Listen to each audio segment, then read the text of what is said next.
Yo,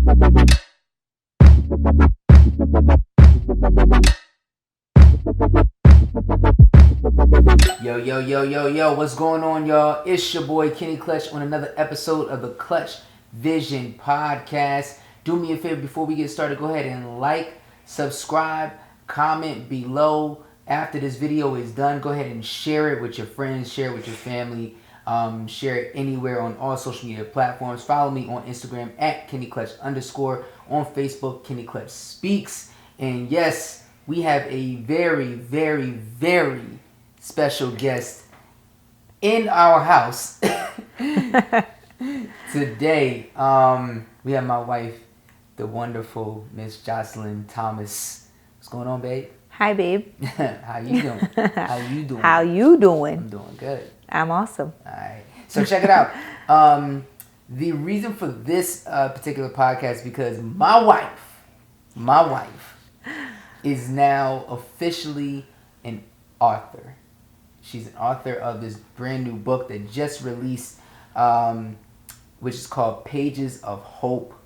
It has several different authors on the book that these wonderful women that have gone through some trials and tribulations share their stories. Very, very emotional, but also inspiring.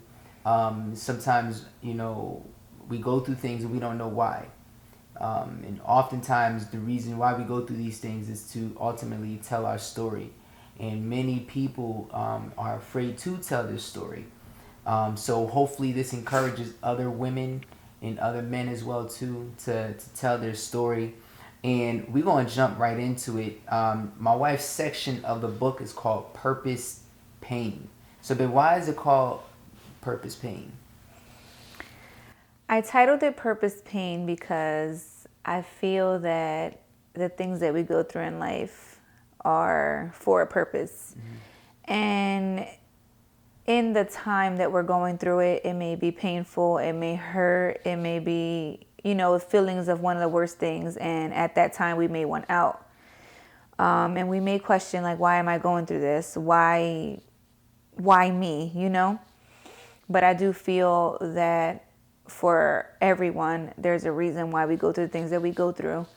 So I titled it Purpose Pain because I do feel that there was a reason why I went through this story. Right. So you begin a lot of the story, or most of the story, in the beginning with your past in 2013 with your ex-husband. So take us through, what you were going through at the time. Let's start it from the top, and take us through on how you got to Hawaii, because you're a Jersey girl. So I don't know too many Jersey people that's over in Hawaii, but you ended up moving to Honolulu, right? Yeah. All right, 2013. So take us through and what happened with that, and then break that down, and then what we can expect out of the book. So in 2013, I moved to Hawaii in June with my ex-husband, at the time my husband, and my two kids that I had before him. And we got married in 2012, and I decided that since he was in the military and stationed in Hawaii, that I would just go live with him, because it would be easier to just live a life with, your husband and living in the same state. So I packed all my stuff, quit my jobs and everything, and we moved. She said jobs. I had more than one job. And we moved to Hawaii. Mm-hmm. Very early on, even before I moved to Hawaii, he showed signs of abuse. Mm-hmm. And I had so many red flags and why I should not have gotten married to him. But I decided to ignore the red flags and continue to, I guess, go with my feelings, not with what God wanted for me. Mm-hmm. And I learned very early on that it wasn't God's plan for me to have moved to Hawaii, especially not with him. And so it was really hard, though, to leave because I was already committed. And I knew that I made a vow to God, and I knew that to me it was very important. And in my mind, I always said I get married one time and that was it. So the decisions of leaving because of physical abuse were just almost impossible for me. He was abusive early on moving into Hawaii, and I just didn't know how to leave. Yeah. So I stayed. So, like, when you're going through that and you see the red flags, like,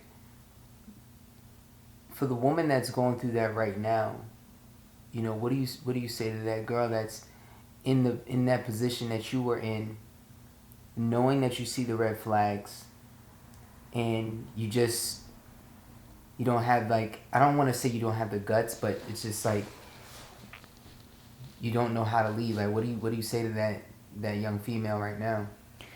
I think it's all about knowing your worth, and knowing who you are in God, and knowing what you deserve and who you are as a woman. Because had I known how much I deserved at the time fully, I would have been like, I know I don't deserve this. Like, this isn't what a man should do to his wife and children. And so I was unsure and scared to be alone, and scared for people to say, oh, she got married and now she's divorced. She moved all the way to Hawaii and now she's back in Jersey. I felt, I guess, stupid, you know? And had I known a little bit better, or who I was as a woman, as a person, as a human, I would not have dealt with that. Yeah. I would never have dealt with that. I always told myself I would never allow a man to put their hands on me. Yeah. But I guess being that he was my husband, it was kind of different, just because being committed to someone and you made a vow to them, it's not that easy to just get up and leave, you know? So to someone who's going through it right now, like, I just feel that I would tell them that they deserve so much better than being abused by anybody, even if it's verbal or physical, because I do feel that verbal is way worse than being physically abused. Right. And I had... You talk about that in the book, and you know, what were some of the things that he said to you? Some of the things he said to me were, he couldn't stand to hear me breathe. He called me all types of names, the B word, a whole bunch of different words that you would never expect to be called by your husband. He said he hated me. He couldn't stand, he couldn't stand me. He didn't know why he married me, that he hopes that the next person that I'm with will whoop my you-know-what, way worse than he did.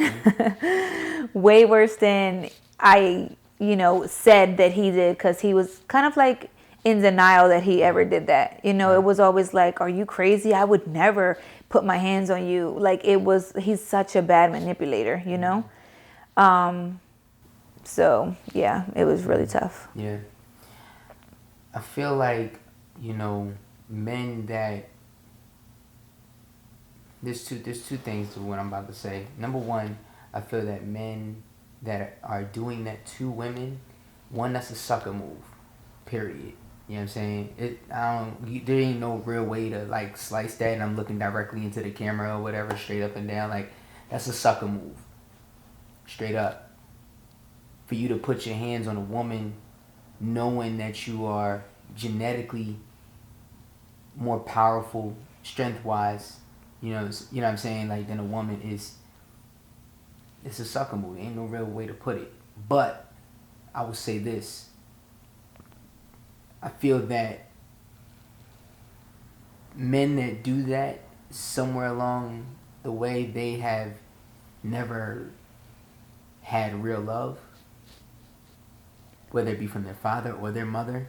I think a lot of the issues that go on psychologically in any person's life, male or female, begin inside the home. And the type of love and the type of atmosphere that they're around that subjects them to doing that to another woman. So at some point in life, he was exposed to that. You know what I'm saying? And then he felt that it was okay because y'all had a disagreement or whatever or something like that versus taking a step back and evaluating what you're saying or how you're saying it. You know what I'm saying? On the flip side, some females or whatever are exposed to their mom even snapping out or whatever on their husbands or whatever, and then they get into a situation where, as in, some man's not going to take that because they think that that's how a man and a woman are supposed to act or whatever, you know what I'm saying? Or it may not be their mother, it may be their father, or it may be somewhere along the line. The things that we do, we're exposed to at some point in life, right? So I guess my question is like, you know, what were some of the things that, you know, that were just, that, you know, little triggers to you prior to him actually putting his hands on you like that? It was a lot of anger that he showed. And the very first time that he got physical, it wasn't as bad as when we lived in Hawaii. The very first time was he just grabbed me and gripped me up and like threw me up against the wall. And it was the night that I was supposed to go out with my friends for like a quote unquote bachelorette night before we got married. And he just, you know, yoked me up against the wall, and then I was like freaked out, and I was just like, what are you doing? And he started crying, I guess fake crying, and promised me he would never do it again. And so I believed him, but I almost canceled my bachelorette party because I was crying so much that I felt like I couldn't even go. But I knew that my girls put a lot of time and money into it, and so I, as a strong woman that I am, picked myself up. I didn't tell anybody anything.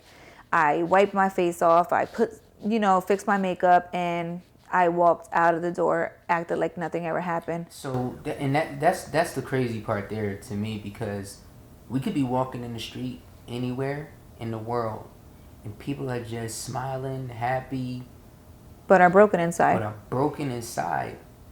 And something could have just happened 5 minutes prior. Right. Is that, or is that not healthy? It's not healthy.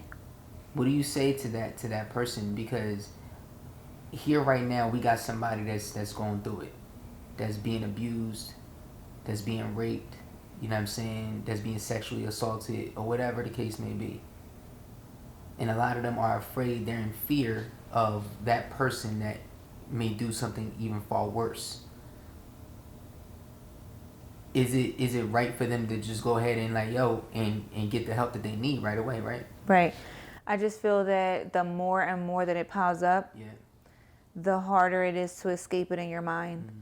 Because it's like, I'm afraid to tell this person this because of what they may say, how they may judge me, what they may tell me. Because had I told my sister, who was literally down the steps when he did that to me, or my cousin who was planning this bachelorette party, or my best friend who was there that night, if I would have told one of them exactly what he did to me, I know for a fact that one or all three would have been like, this isn't right. You don't need to be with him. You're not doing this. Like, you need to walk away. And we were already far along in planning and the excitement and everyone super happy for us.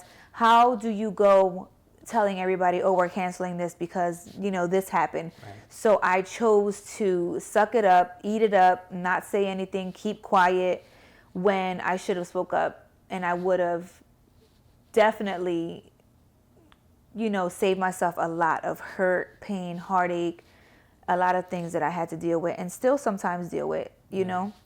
But I do feel that me and him, we got married so fast and we didn't get to know each other, and that was my huge mistake. And I never really got to know him, know his life, know his past, know his family like that. And he was hurt. And they say hurt people. And he was a hurt person, and what he did was hurt me. And we never got to a level where he shared his life with me or told me anything about him growing up and his past and all that. But I know for a fact that it had to be something that he wasn't being shown love. You know, he was raised in a house without his biological father, and I don't really know much about his mom. I never met her in person, but every time I would try to get something out of him, like, hey, talk to me about your past. Like, I want to know more about you. Share with me. Open up to me. He would never open up to me. He kept it hidden inside. And before I moved to Hawaii, I would tell him, you have so much hurt and so much anger. And he was like, oh yeah, I have a lot of anger. I used to go to anger management. When we moved to Hawaii, I promise I'll get the help that I need. I'll go back to anger management classes. I'll take care of it. He knew that he needed the help. He just didn't get it.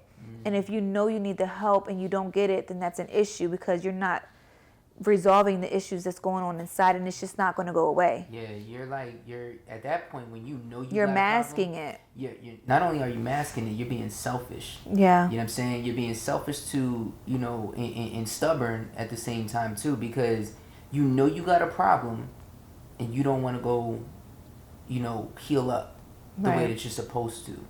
And a lot of times I feel that people that strike other people are striking other people in fear. They're the ones that are actually scared because they don't know what's going to happen in their life next. So they're angry about it because they don't know exactly how to press forward. And that's why I say now it's so important for us to stay grounded and stay in our word, because for me, staying in my Bible is keeping me, focused on what I need to do next.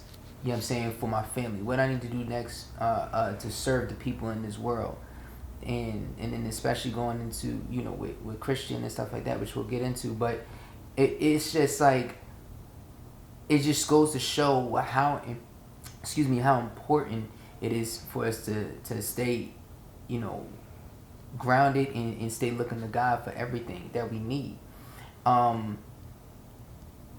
There are many women, I feel, that you said something earlier that you didn't know, I guess, like your value until later. And I personally feel that young women today should learn what their value is. Right. And then some women don't even know, they don't even get the chance, or not to get the chance, but they don't understand that how true their value is, or their fathers don't tell them how valuable they actually are.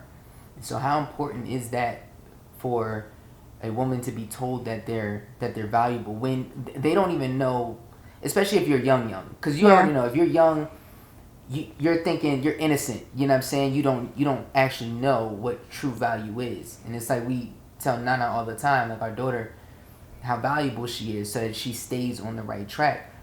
How important is that for these young girls out here? And even not even the young girls, just women, period. This is the thing.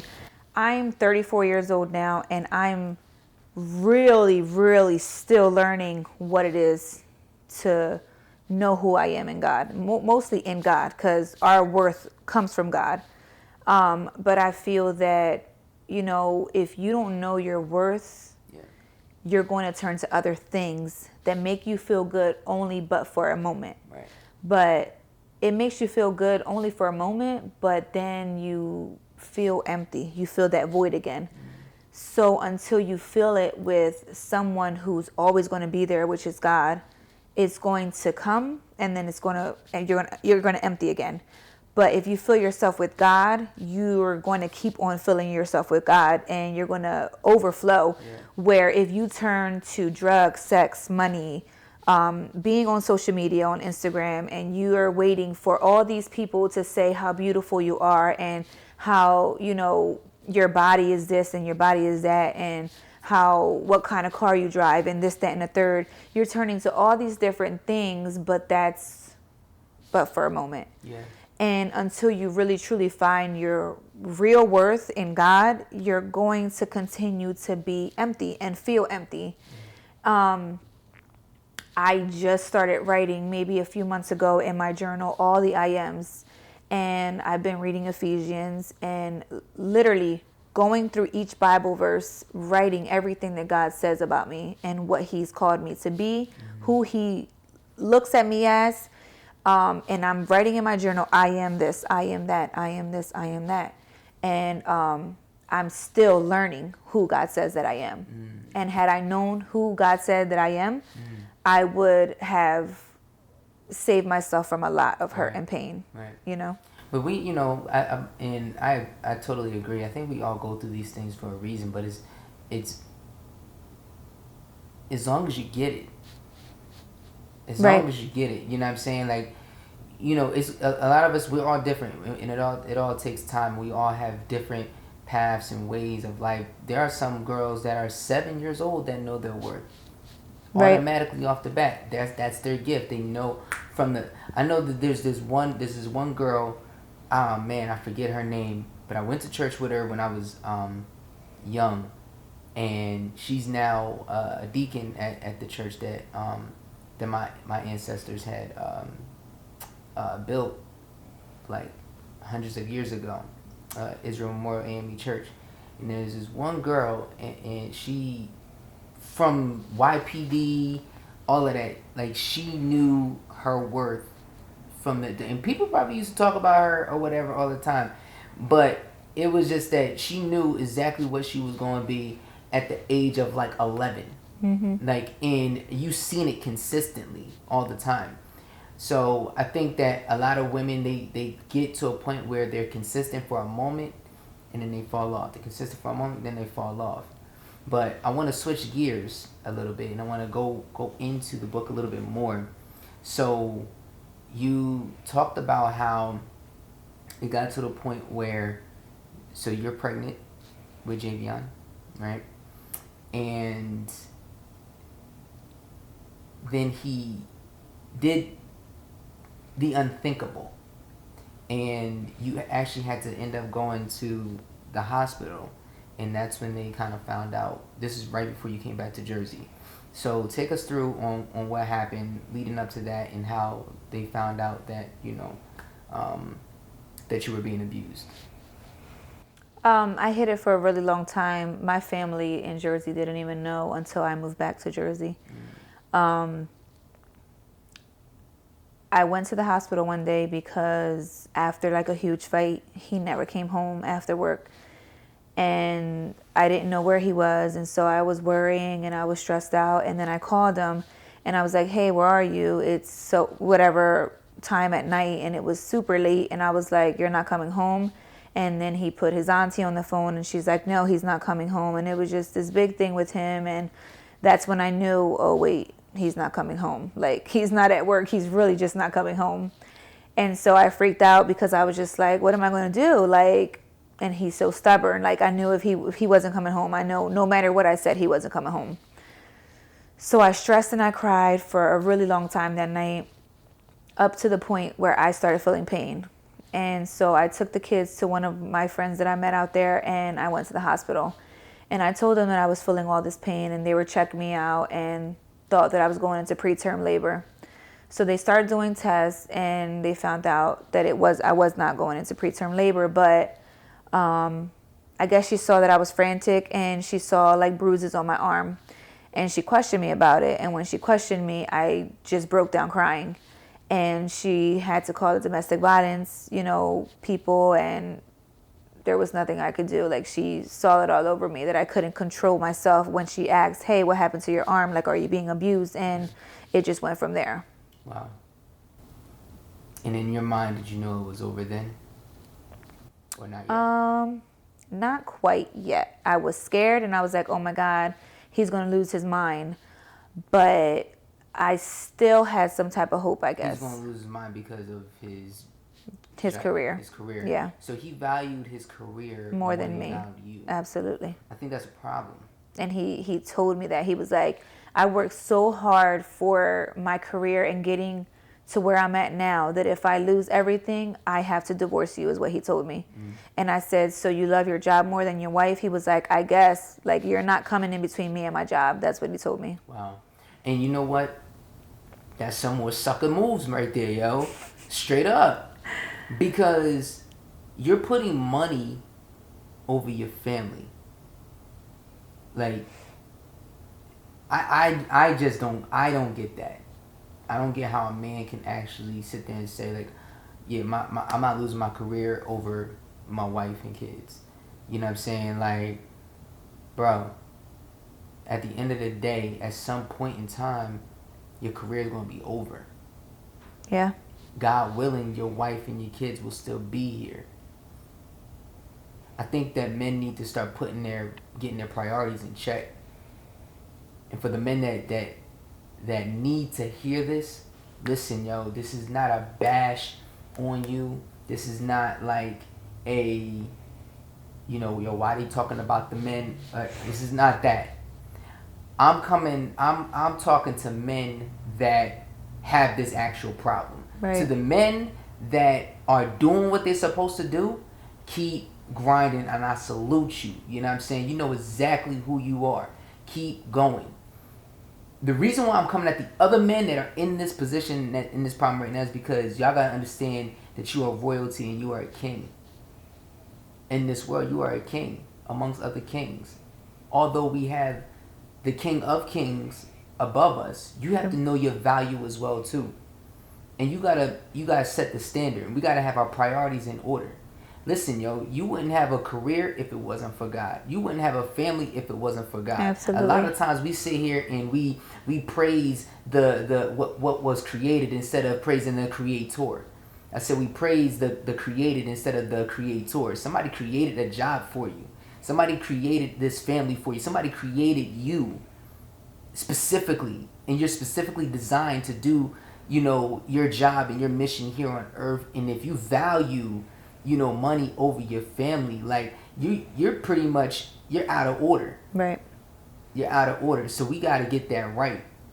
You know what I'm saying? And no matter how much money comes into place, like, your family should be placed over top of that. That's just period, man. I've seen dancers drop their career and go take care of their family in order so that their family was, taken care of. Yeah. You know what I'm saying? Like putting their family first, not paying family first, but what I mean is they put God first and then their family. And then, whatever else came after that came after. You know what I'm saying? Like they had their priorities in order. I think men need to hear that, man. You know what I'm saying? And let's keep it real. Our women need us.